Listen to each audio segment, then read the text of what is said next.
Bismillahirrahmanirrahim.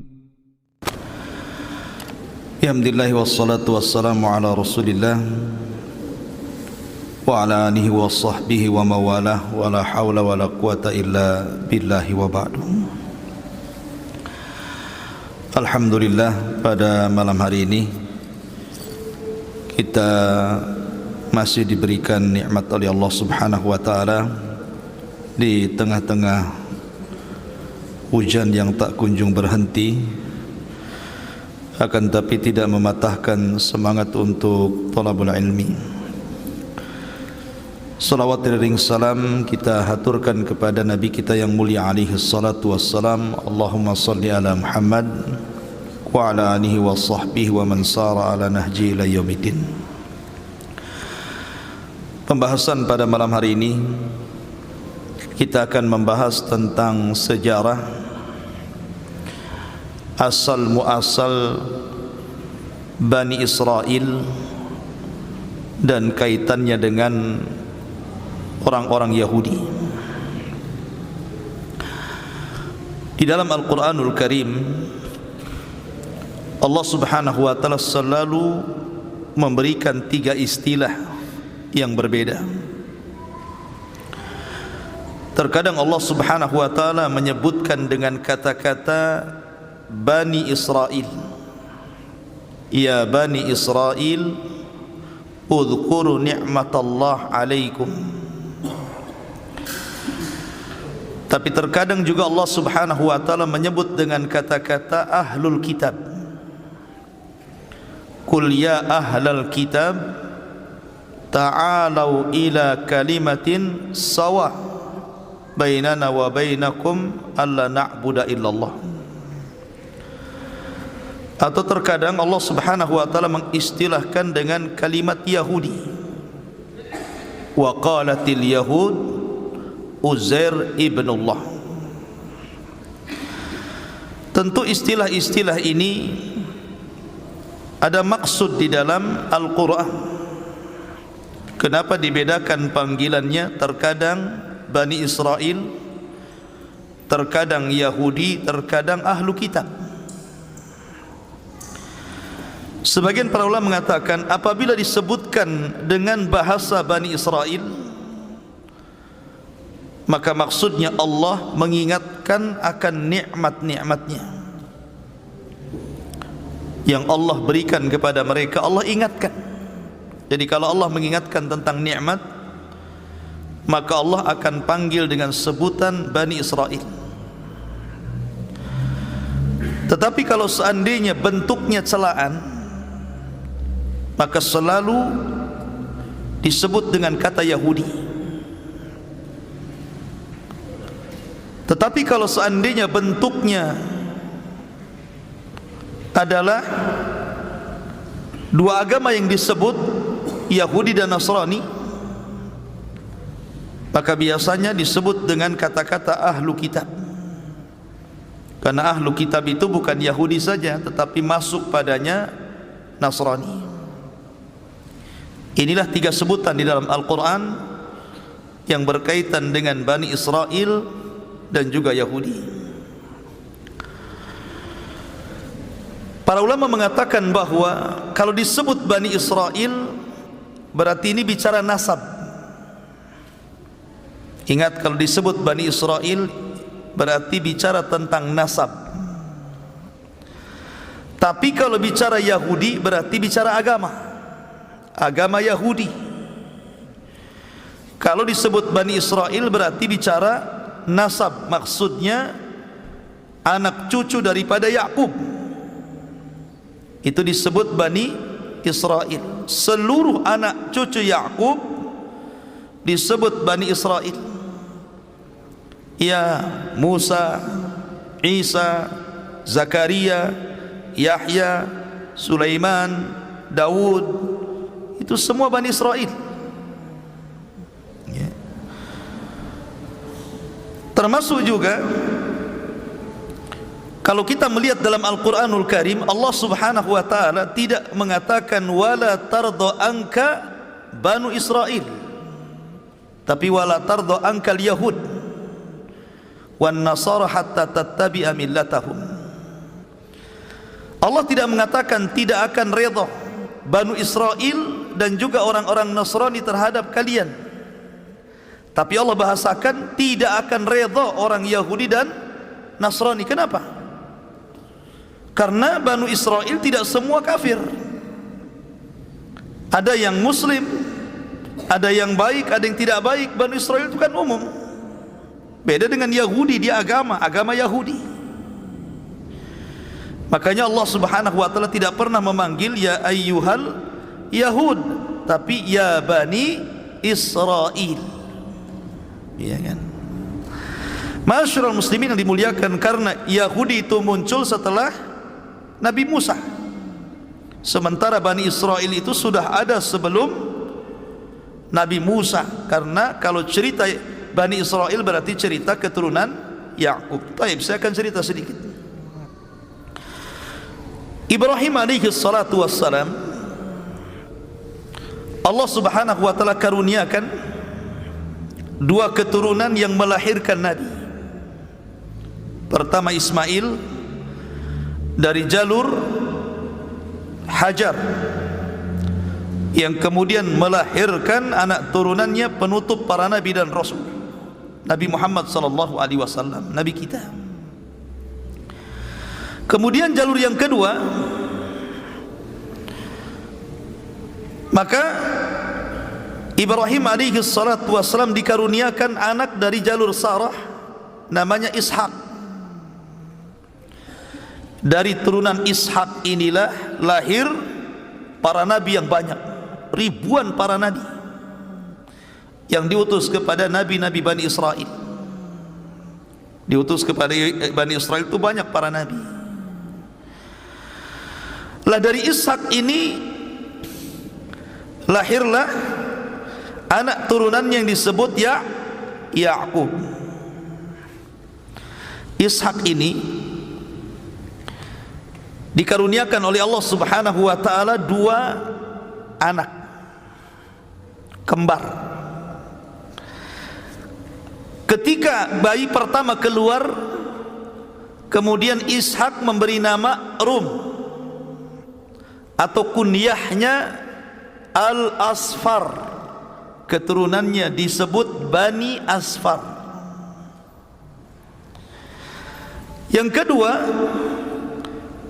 setelah kemudian abangnya lahir, rupanya ada lagi bayi di dalamnya tuh, ya.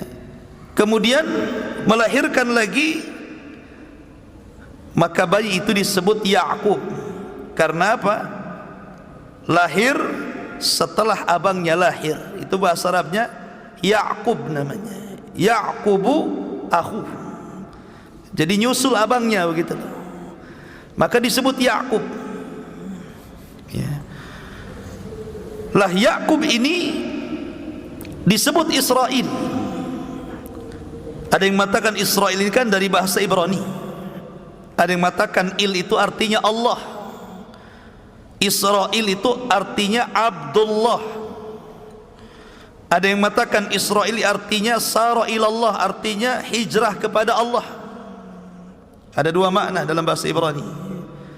Ada yang mengatakan Israel itu hamba Allah, ada yang mengatakan orang yang berhijrah kepada Allah. Itu makna Israel. Lah, dari sini kita tahu bahwa Rum itu abangnya, Yakub itu adiknya, dan sebagian besar dunia itu lahir dari dua orang ini. Karena Rum itu melahirkan orang-orang yang hidup di Eropa sana.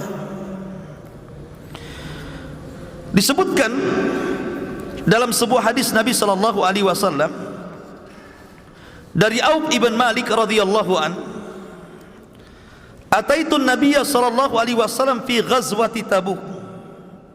Kata Auf bin Malik, aku datang kepada Nabi sallallahu alaihi wasallam dalam sebuah peperangan, dalam peperangan Tabuk. Kemudian Nabi sallallahu alaihi wasallam bersabda, "U'dud sittan baina yaday sa'ah." perhatikan 6 perkara yang akan terjadi menjelang kiamat dibangkitkan. Kemudian Rasul mengatakan mauti, kematianku. Kemudian fathu Baitul Maqdis, dibukanya Baitul Maqdis. Kemudian mutan ya'khudhu fikum kaqusail ghanam. Kemudian kematian mendadak seperti pudukum kambing. Kemudian yang keempat, istifadatul mal, akan melimpahnya harta benda. Kemudian yang kelima, keburukan yang akan menimpa pada setiap rumah-rumah orang Arab. Kemudian yang terakhir, ini syahidnya kata Rasulullah, hudnatun takunu bainakum wa baina bani asfar fayaqdiruna fayatunakum tahta 80 ghayah tahta kulli ghayatin 12,000. Kemudian kalian akan melakukan gencatan senjata. Dengan siapa? Dengan Bani Asfar. Di sini ketemu kalimat Asfar ya. Ishak punya anak namanya Rum. Ya. Rum ini kunyahnya adalah Asfar. Turunannya disebut Bani Asfar. Di akhir zaman kita kaum muslimin akan melakukan perdamaian gencatan senjata dengan Bani Asfar. Bani Asfar ini keturunan siapa? Yakub. Ishak. Ya kan? Dalam riwayat bahwa Bani Asfar itu adalah orang-orang Romawi, bangsa Rum. Itu Bani Asfar. Karena dalam riwayat satastalihuna antum warum, di akhir zaman kalian akan melakukan perdamaian dengan bangsa Romawi. Dan bangsa Romawi itu dimaksudkan adalah orang-orang Nasrani yang ada di Eropa. Ma'asyiral muslimin yang dimuliakan Allah Azza wa Jalla. Dan mereka jumlahnya banyak. Jadi bangsa Rum atau Bani Asfar itu nanti di akhir zaman umat paling banyak jumlahnya, kalah kaum muslimin. Kaum muslimin kalah banyak jumlahnya dibandingkan Bani Asfar atau orang-orang Nasrani Eropa. Dan itu disebutkan dalam sebuah hadis dari Mustairid Al-Qahri. Al-Mustairid ini berkata kepada Amr bin As, wahai Amr bin As, aku mendengar Rasul sallallahu alaihi wasallam bersabda, taqumus sa'atu wa rum aktsarun nas. Mendekati tegaknya hari kiamat, bangsa Romawi itu adalah bangsa yang paling banyak penduduknya. Jumlah mereka jauh lebih banyak dibandingkan jumlah kaum muslimin. Kemudian Amr bin As, ya, karena mereka memiliki 4 akhlak sehingga mereka disukai, sehingga banyak orang-orang yang masuk Nasrani nanti di akhir zaman. Yang pertama, mereka itu orang yang paling cepat untuk melawan apabila terjadi kekalahan perang. Jadi mereka kalau kalah perang tidak lantas kemudian ditangisi kekalahannya, tetapi mereka cepat bangkit lagi untuk menyerbu. Yang kedua, mereka adalah sebaik-baik manusia terhadap orang fakir, orang miskin, suka membantu. Makanya orang Nasrani hati-hati, mereka dakwahnya suka membantu itu, kasih makan, kasih uang, kasih tempat, kasih pendidikan gratis. Begitu orang Nasrani. Ya. Kemudian yang ketiga, mereka orang yang paling lembut ketika terjadi fitnah. Jadi kalau terjadi musibah tsunami gitu kan, mereka kena musibah, mereka paling cepat bangkitnya. Mereka tidak menangisi musibahnya. Tidak seperti kita kan, kalau kena musibah keluarga itu ditangisi sampai 2 tahun gak selesai-selesai gitu. Kemudian yang nomor 4, mereka orang yang paling menahan kezaliman, mencegah kezaliman yang terjadi kepada para penguasa. Empat sifat inilah yang menjadikan di akhir zaman orang-orang suka dengan Nasrani. Makanya mereka akan banyak jumlahnya.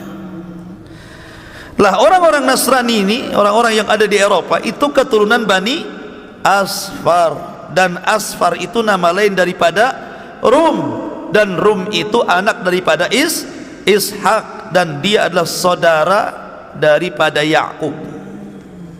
Itu dari segi abangnya ya. Sekarang kita kembali kepada Yakub. Setelah Yakub kemudian lahir,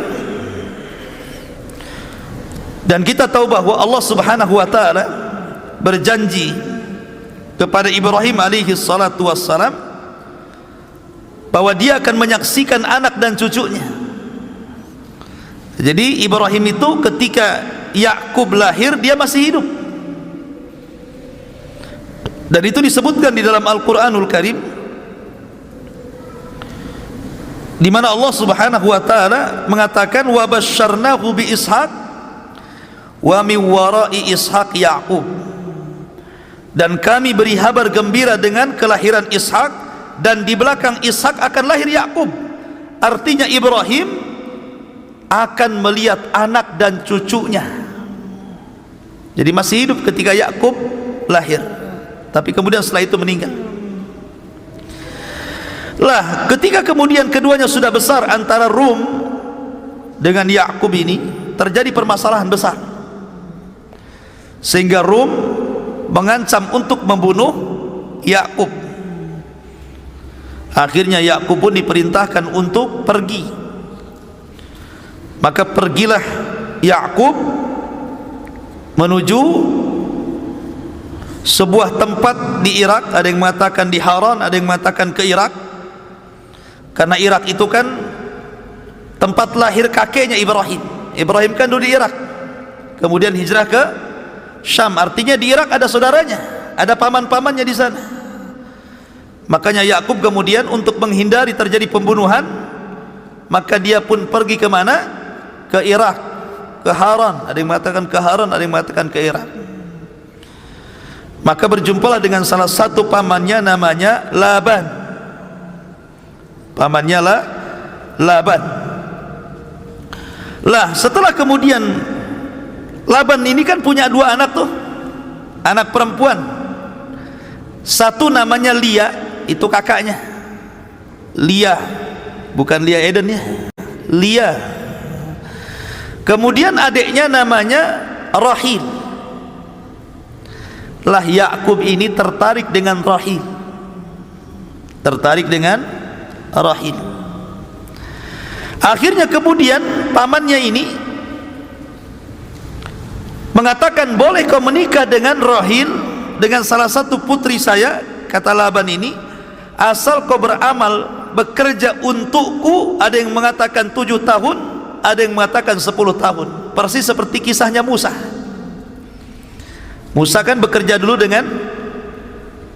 dengan Syuaib, kemudian menikah dengan salah satu putrinya. Maka kamu bekerja dulu 7 sampai 10 tahun, baru saya nikahkan dengan putriku. Karena dia suka laki-laki pantang mundur, suka dengan perempuan dikejar. Kerja dia 7 sampai 10 tahun. Sudah selesai perjanjiannya itu, dia menagih sama pamannya. Tiba-tiba setelah kemudian 10 tahun atau 7 tahun dia bekerja, yang ditawarkan bukan Rahil tetapi Lia. Menikahlah kau dengan Lia, katanya. Kata Yakub, saya tidak suka Lia, saya ingin Rahil, kan gitu ya. Tapi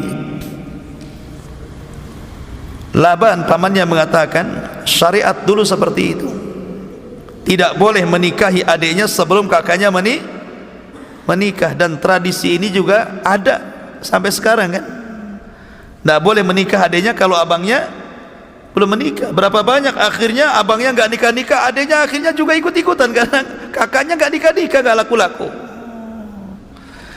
Ya akhirnya menikah juga Yakub dengan Lia ini. Akhirnya kemudian Yakub bicara lagi dengan Laban, bagaimana kalau aku nikahi juga Rahil ini? Ketika itu belum ada larangan ya poligami antara adik beradik. Kalau di umat Islam tidak boleh mengumpulkan dua bersaudari, ya. Tapi umat dulu boleh. Akhirnya kemudian kata Laban, boleh kau menikah dengan Rahil, tapi engkau harus bekerja lagi selama 7 sampai 10 tahun lagi. Menunjukkan apa? Kesungguhan ingin menikah dengan Rahil. Kerja lagi 7 tahun sampai 10 tahun. Setelah itu baru menikah dengan Rahil. Maka Yakub resmi punya 2 istri adik kakak. Kakaknya namanya Lia, adiknya namanya Rahil. Lah dari kemudian pernikahan dengan Lia, Allah Subhanahu wa taala takdirkan kemudian punya anak 6. Dari Lia punya anak 6. Ada yang mengatakan 5 laki-laki dan 1 perempuan. Di antara anak-anaknya ya Yahuda, Lawa, dan yang lainnya. Kemudian dari Rahil punya anak 2, Yusuf yang kelak akan jadi nabi. Kemudian adiknya Binyamin, Binyamin. Lah 2 istrinya ini memiliki masing-masing punya budak. Jadi Lia punya budak perempuan, kemudian Rahil punya budak perempuan. Akhirnya kemudian Lia memberikan budaknya untuk digauli oleh suaminya Yakub. Begitu juga Rahil mengizinkan budaknya untuk digauli Yakub. Punyalah anak dari budaknya ini. Jadi genap anaknya Yakub dari 2 istri yang merdeka dan 2 budaknya, semua 12 anak. Dari sinilah keturunan Bani Israel. Dari 12 disebut Asbat namanya, ya. Lah akhirnya kemudian setelah lama kemudian di Irak, maka diboyonglah keluarga Yakub kemana? Ke Syam, ke Baitul Maqdis. Akhirnya berdamai dengan si Rum, abangnya. Sudahlah, jangan bertengkar kita, berdamai.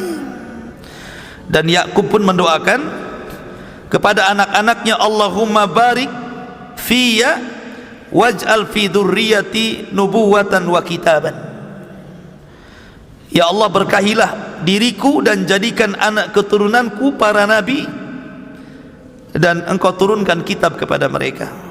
Makanya seluruh keturunan Yakub banyak yang jadi nabi karena doa Yakub kepada Allah Azza wa Jalla. Tapi keturunan abangnya Rum banyak yang menjadi raja karena doanya Yakub juga kepada anak-anak mereka, ya Allah, berkahilah anak-anak abangku Rum dan jadikanlah mereka mulukan, raja-raja. Makanya keturunan Rum itu banyak yang jadi raja, keturunan Yakub banyak menjadi nabi.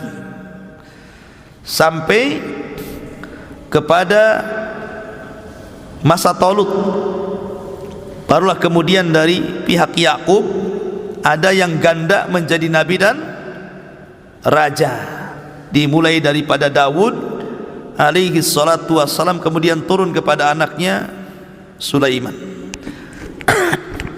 Lah dari sini ma'asyiral muslimin yang dimuliakan Allah Azza wa Jalla, berarti Yakub atau disebut dengan Israel itu punya anak 12. Lah Allah takdirkan salah satu istri Yakub itu meninggal duluan. Siapa namanya? Rahil, ibunda daripada Nabi Yusuf, ketika melahirkan adiknya Binyamin, meninggal Rahil. Padahal Yusuf masih kecil dan Binyamin masih bayi. Akhirnya kemudian karena Yusuf ini selalu dimanjakan oleh ibundanya Rahil, ketika meninggal ibunya tentu kasih sayangnya berkurang.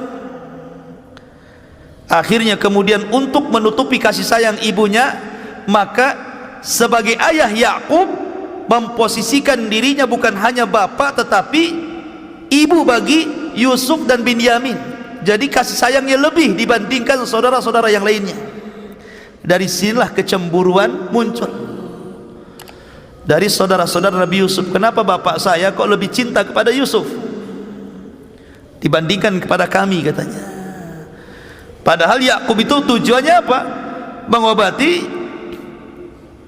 Yusuf karena meninggal orang tuanya, ibunya meninggal. Sementara kalau seandainya dirawat oleh istri Yakub, Lia, mungkin tidak sesayang ibunda kandungnya, kan begitu ya. Makanya Yakub lebih mencintai Yusuf.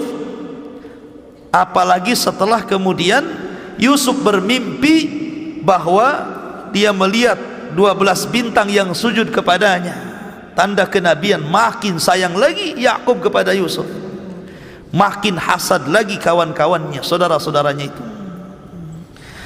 Lah akhirnya karena hasadnya itulah, ikhwatu fiddin, muliakan Allah Azza wa Jal, maka saudara-saudara Yusuf yang bukan daripada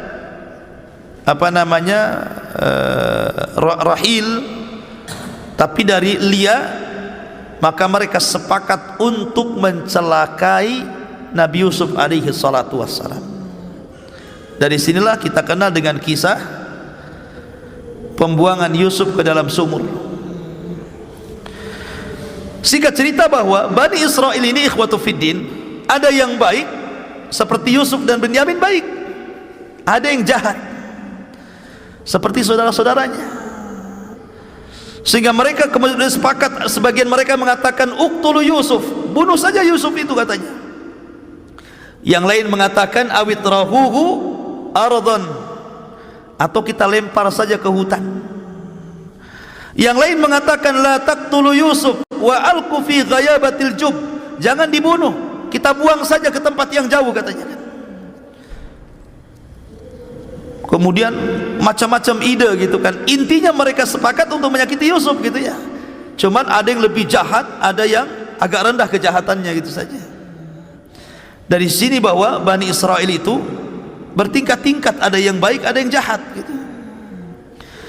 La ikhwatu fiddin, muliakan Allah Azza wa Jalla. Tetapi kemudian mereka di akhir hayat bertobat kepada Allah Azza wa Jalla. Jadi sebelum kematian Yakub, orang-orang yang pernah menyakiti Yusuf dari saudara-saudaranya bertobat kepada Allah Azza wa Jalla, sehingga Allah Subhanahu wa taala berfirman, am kuntum syuhada id hadara yaqubal mautu id qala li banihi ma ta'buduna min ba'di qalu na'budu ilahaka wa ilaha abaika Ibrahim wa Ismail wa Ishaqa ilahan wahidan wa nahnu lahu muslimun. Ingatlah ketika kalian menyaksikan Yakub sedang meregang nyawa. Ketika Yakub berpesan kepada anak-anaknya, apa yang kalian sembah sepeninggalku, kata Yakub. Maka anak-anaknya mengatakan, kami akan menyembah Tuhanmu wahai ayah, Tuhan bapak-bapak nenek moyangmu wahai ayah, Ibrahim, Ismail, Ishak, yaitu Tuhan yang satu, dan kami akan berserah diri untuk Allah Subhanahu wa taala. Dari sini menunjukkan bahwa setelah meninggalnya Yakub dan saudara-saudara Yusuf bertobat, maka mereka berada di atas tauhid. Semua berada di atas tauhid karena sudah bertobat dan Allah terima tobatnya. Tapi kemudian kemudian mereka pun lahir anak keturunannya, anak cucunya lahir banyak. Mulailah di antara anak cucunya atau disebut dengan Bani Israel, mulai ada yang berubah. Setelah mereka ada yang mengatakan Uzair anak Allah. Setelah mereka ada yang mengatakan, ada yang menyembah patung sapi Samiri. Kemudian setelah mereka ada yang berbicara tentang zat Allah dan mengatakan Allah itu fakir, kami kaya. Setelah itu kemudian muncullah orang-orang yang membunuh para nabi, menumpahkan darah, membunuh Zakaria, memenggal kepala Yahya, dan banyak orang-orang Bani Israel yang berani menentang para nabi yang diutus kepada mereka. Mulailah tersesat Bani Israel. Ya. Ma'asyiral muslimin yang dimuliakan Allah Azza wa Jalla. Maka dari sini Bani Israel ini adalah keturunan Yakub. Berkembangnya Bani Israel itu di Mesir. Jadi setelah kemudian Yusuf alaihi salatu wasallam memboyong keluarga Yakub dan saudara-saudaranya dibawa ke Mesir, dari Palestina dibawa ke Mesir, karena Yusuf ini kan diberikan kedudukan oleh Fir'aun, penguasa Mesir, menjadi bendaharawan Mesir. Maka keluarga Yakub pun dihormati, dikasih tempat, dikasih pekerjaan, dikasih rumah layak huni, dan begitu seterusnya. Akhirnya mereka pun anak pinak berturun-turun berada di Mesir. Jadi mereka membuat kerajaan sendiri gitu. Karena ada Nabi Yusuf, maka mereka aman. Maka itulah cikal bakal Bani Israel berkembang di Mesir ini. Lah baru kemudian Nabi Yusuf alaihi salatu wassalam meninggal dunia, mulailah sedikit demi sedikit terjadi penindasan oleh kaum Kipti, kaumnya Fir'aun. Sedikit demi sedikit terjadi penindasan, ya, pemerkosaan, pembunuhan, dan begitu seterusnya, sampai puncaknya ketika Fir'aun bermimpi. Dalam mimpinya dia melihat ada api yang mengarah dari Palestina menuju Mesir, membakar seluruh Mesir, tetapi kampung Bani Israel tidak terbakar. Akhirnya kemudian Fir'aun mengumpulkan tukang ramal-ramalnya dan menjelaskan mimpinya. Ini mimpi apa ini? Maka para peramal mengatakan bahwa akan ada satu anak laki-laki turunan Bani Israel yang akan mencaplok kekuasaan Fir'aun. Wah, makin ganas Fir'aun. Akhirnya menyuruh untuk membunuh dan membantai anak laki-laki dan membiarkan anak perempuan. Setiap hari kalau ada orang hamil ditunggu, jangan sampai kemudian tidak tahu dia melahirkan. Betul-betul pembantaian, betul-betul sadis Fir'aun itu, dibantai betul. Akhirnya kemudian para penasihat Fir'aun mengatakan, wahai Fir'aun, kalau engkau bantai seluruh keturunan Bani Israel, siapa yang akan membangun Mesir? Karena Bani Israel Allah berikan kecerdasan lebih dibandingkan kaumnya Kiptinya Fir'aun itu. Jadi Bani Israel itu mereka handal dalam pembangunan negara. Di antara mereka ada seorang dokter handal, seorang insinyur, seorang arsitek, macam-macam. Jadi yang super-super itu orang-orang Bani Israel. Makanya orang-orang mengatakan, kalau kalian bantai Bani Israel, lalu siapa yang akan membangun Mesir? Sudahlah, buatlah kebijakan yang berbeda. 1 tahun kau bantai, 1 tahun kau biarkan, katanya. Akhirnya kemudian 1 tahun ketika pembantaian, senyap. Ketika 1 tahun tidak ada pembantaian, mulailah orang tenang. Nggak ada pembantaian 1 tahun, lahirlah Nabi Harun. Harun lahir. Kemudian setelah 1 tahun setelahnya terjadi pembantaian, lahir Musa. Jadi ibunya Musa menyembunyikan kehamilannya supaya nggak tahu, buat baju yang besar-besar, orang nggak tahu kalau dia hamil gitu ya. Ketika melahirkan nggak ada ya orang tahu, tapi nanti pasti akan tahu kan gitu lah. Karena ketakutan, maka Allah Subhanahu wa ta'ala mengilhamkan kepada Ummu Musa untuk meletakkan di kotak, kemudian diletakkan di laut, kasih tambang gitu ya. Jadi kalau waktunya nyusu, digeret, diambil, disusui, ditaruh lagi gitu ya. Kemudian dihanyutkan lagi. Qadar Allah, tambangnya putus. Akhirnya hanyut sampailah ke istana Fir'aun. Diambillah oleh Asiyah bintu Muzahim, istrinya Fir'aun, dan dirawat sampai besar. Singkat cerita, akhirnya Musalah yang kemudian menentang Fir'aun dan menyelamatkan Bani Israel. Kemana? Ke Palestina. Dan Fir'aun ditenggelamkan. Inilah kisah Bani Israel. Adapun kisah Yahudi, ada yang mengatakan Yahudi itu kan salah satu dari keturunan Yahuda. Putra Yakub itu 12, ya kan? Salah satu nama putranya Yahuda, keturunannya disebut Yahudi. Ada yang mengatakan Yahudi itu adalah kalimat dari orang-orang yang bertobat.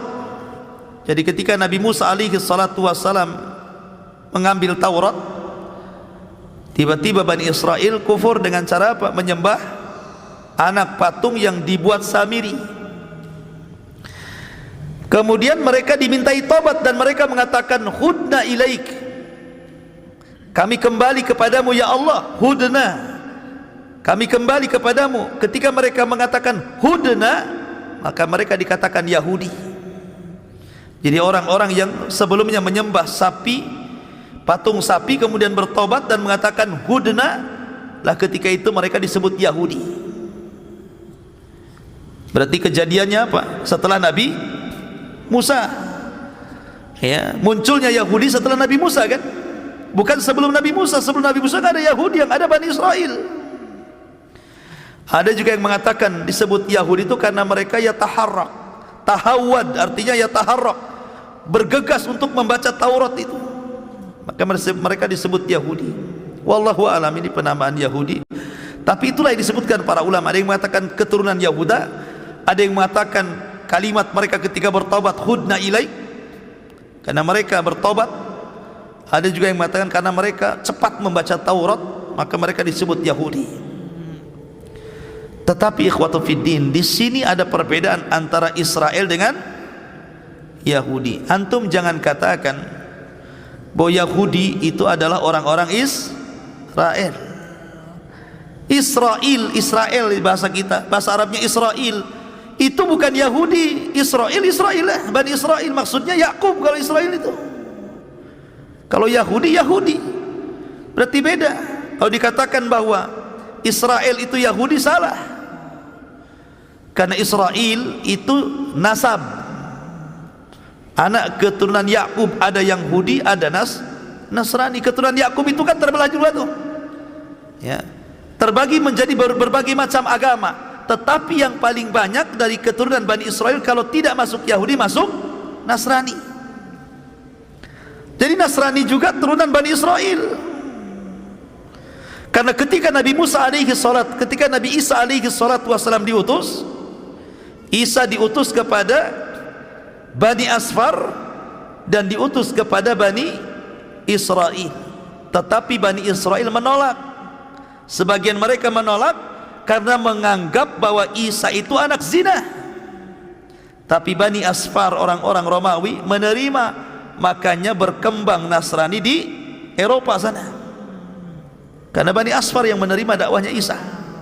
Sementara sebagian Yahudi menolak, ya, karena mengatakan bahwa Isa itu anak zina. Maryam tidak punya suami, kok punya anak, katanya kan itu. Berarti dia anak zina. Orang-orang Bani Asfar pula mereka, atau orang-orang Bani Israel yang masih tetap kepada Isa, justru sebaliknya hulu, melampaui batas, mengatakan bahwa Isa itu anak Allah, katanya. Kenapa? Karena nggak ada bapaknya. Berarti Maryam berhubungan dengan Allah, lahirlah Isa. Yahudi mengatakan anak zina, Nasrani mengatakan anak Allah. Islam tengah-tengah. Dia bukan anak zina, dia juga bukan anak Allah, tapi dia Rasulullah. Permisalan dia sama dengan Adam. Adam lebih hebat sebenarnya, nggak ada ayah, nggak ada ibu, lahir pula Adam. Ini kan masih ada ibu, cuma nggak ada bapak. Masih hebat Hawa, lahir dari rusuknya Adam lagi. Kenapa Hawa tidak disebut anak Tuhan? Kenapa Adam tidak disebut anak Tuhan? Kenapa Anda katakan Isa anak Tuhan? Mana adilnya di sini? Ya. Masyarul muslimin yang dimuliakan Allah Azza wa Jalla, intinya bahwa Yahudi dengan Bani Israel itu berbeda. Berbeda sekali jauh, karena Bani Israel itu umum, dia nasab keturunan Yakub. Ada yang baik, ada yang tidak baik, ada yang soleh, ada yang tidak soleh, ada yang muslim, ada yang tidak muslim. Dan ingat, semua para nabi itu muslim. Coba perhatikan tadi bagaimana wasiatnya Nabi Yakub saat meninggalkan. Perhatikan, ya. Am kuntum syuhada id hadara Yaqub al-maut. Tidakkah kau menjadi saksi ketika Yakub menjelang ajalnya? Id qala libani, ketika Yakub berkata kepada anak-anaknya, ma ta'buduna min ba'di, apa yang kalian sembah sepeninggalku? Maka 12 anaknya mengatakan, na'budu ilahaka, kami sembah Tuhanmu wahai Yakub, Wa ilaha abaika, kami sembah juga Tuhan nenek moyangmu. Maksud nenek moyang itu siapa? Ibrahim, Ismail, Ishak. Ilahan wahida, menyembah satu Tuhan. Wa nahnu lahu muslimun, dan kami kepada Allah adalah muslim. Orang Yahudi mengklaim Ibrahim itu Yahudi, orang Nasrani mengklaim Ibrahim itu Nasrani, tapi Allah bantah, maka Ibrahimu Yahudiyan wala Nasraniyan walakin kana hanifan muslimah. Ibrahim bukan Yahudi, Ibrahim bukan Nasrani, Ibrahim itu hanif, agamanya lurus, dia seorang muslim. Jadi Ibrahim muslim, Ismail muslim, Ishak muslim, Yakub muslim. Lalu dari mana muncul agama Yahudi ini? Ini bid'ah namanya. Kenapa muncul jadi agama Yahudi? Tidak ada, para nabi semua muslim. Ya. Ma'asyiral muslimin yang dimuliakan Allah Azza wa Jalla, maka agama Yahudi itu agama baru, agama baru yang diciptakan manusia, karena semua para nabi menyerukan kepada satu Tuhan, tauhid. Tapi ada sebagian orang Yahudi, mereka menyembah Uzair dan mengatakan Uzair itu anak Allah. Sebagian mereka menyembah sapi, anak sapi yang dibuat oleh Samiri, patung anak sapi yang dibuat Samiri, ya kan? Sebagian mereka membunuh para nabi. Sebagian mereka kemudian berbicara tentang zat Allah berlebihan dan mengatakan Allah itu fakir, kami kaya. Allah itu terikat tangannya, kami tidak. Ini kan pelecehan kepada Allah Azza wa Jalla. Ya. Oleh karena itulah ikhwatul fillah, maka bedakan Bani Israel dengan Yahudi. Adapun bagaimana sejarah Yahudi itu saya sudah jelaskan, dan antum lihat di YouTube tentang sejarah Palestina. Situ saya terangkan panjang lebar tentang sejarah Yahudi itu. Ya, jadi tidak usah diulang. Dan juga karena waktu juga cuaca, ya, saya tidak bisa lama-lama. Kondisi cuaca agak dingin, antum juga saya yakin pengen cepat balik, cepat tidur kan. Memang cuaca dingin paling enak tidurnya. Maka kita tutup saja kajian kita. Subhanakallah bihamdika asyhadu an la ilaha illa anta astaghfiruka wa atubu ilaik. Allah taala alam. Assalamualaikum warahmatullahi wabarakatuh. Bismillahirrahmanirrahim. Alhamdulillah, asyukurillah, wala hawla wala quwata illa billahi wa ba'du. Assalamualaikum warahmatullahi wabarakatuh. Saya Abu Humairah selaku pembina dan pengasuh Pondok Pesantren Tahfidz Al-Quran dan Bahasa Arab Pondok Pesantren Jabal Uhud yang terletak di lereng Bukit Tiban Kampung, Tiban Lama, Tiban Batam, Kepri, Kepulauan Riau. Alhamdulillah, pondok pesantren ini sudah berjalan hampir 3 tahun dan sudah ada ratusan santri yang sedang menghafal Al-Quran dan juga menguasai bahasa Arab dan membaca kitab. Dan mengingat keterbatasan gedung yang kami miliki, karena banyaknya peminat santri-santri dari luar, bukan hanya dari Batam tapi juga dari Tanjung Pinang, bahkan dari luar Batam, Sumatera, Jawa, yang mereka berminat untuk datang ke tempat ini, belajar di tempat ini. Akhirnya gedung yang kami miliki tidak mencukupi dan memadai, maka insya Allah kami sedang membangun gedung pesantren yang kapasitasnya bisa mencapai ribuan, sekitar 2-3 lantai.